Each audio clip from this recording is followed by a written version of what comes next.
کیا دہلی دھماکہ بھارتی اسپانسرڈ تھا؟ کیا بھارت ایک بار پھر فالس فلیگ آپریشن کی راہ پر چل پڑا ہے؟ آئیے ان سوالات کے جواب ڈھونڈتے ہیں۔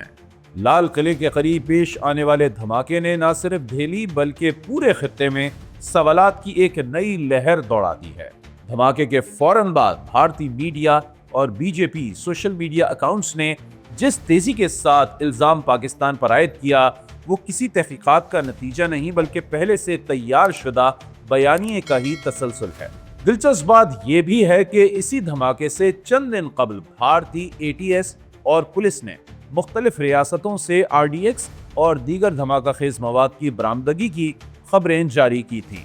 بھارتی سوشل میڈیا پر یہ مقدار 2900 کلو گرام تک بتائی گئی۔ اگر واقعی اتنی بڑی مقدار بھارت کے اندر موجود تھی تو سوال یہ پیدا ہوتا ہے کہ وہ مواد کہاں سے آیا، کیسے داخل ہوا اور کس نے اسے ذخیرہ کیا۔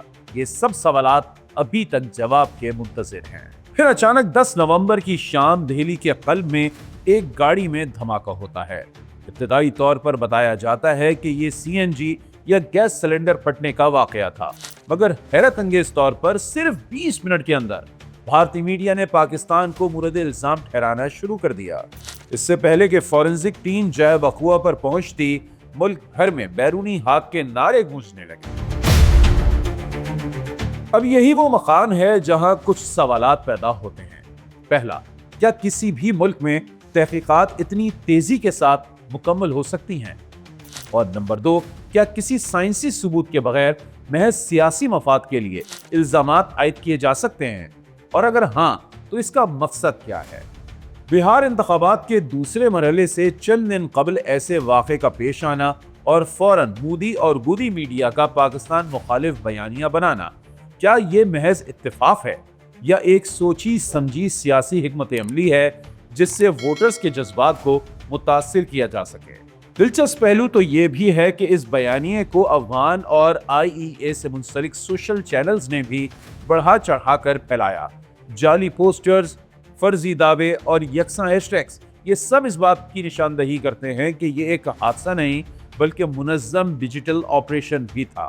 سوال یہ نہیں کہ دھماکہ کس نے کیا، سوال یہ ہے کہ شواہد سے پہلے ہی الزام کیوں طے کر لیا گیا، اور اگر پاکستان واقعی ملوث ہوتا تو مودی سرکار اس کے ثبوت عالمی اداروں کے سامنے پیش نہیں کرتی۔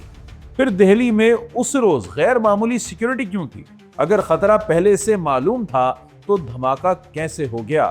اور اگر خطرہ معلوم نہیں تھا تو چند منٹ میں کس بنیاد پر الزام عائد کر دیا گیا؟ یہ وہ بنیادی تضادات ہیں جن پر نہ بھارتی میڈیا بات کرتا ہے نہ حکومت، کیونکہ شاید مقصد حقیقت نہیں بلکہ تاثر بنانا ہے۔ خطے میں پہلے بھی ایسے کئی واقعات ہو چکے ہیں جہاں تحقیقات کے بعد انکشاف ہوا کہ دشمن تراشنے کی جلدی میں اپنے ہی نظام نے اپنی ساکھ مجروح کی۔ آخر میں سب سے اہم سوال جس کا جواب آنے والا وقت ہی دے گا، کیا دہلی دھماکہ کسی بڑے سیاسی منظرنامے کا پیش خیمہ تو نہیں، یا پھر آپریشن سندور 2 کے بیانیے کو ہموار کرنے کی کوشش تو نہیں ہو رہی؟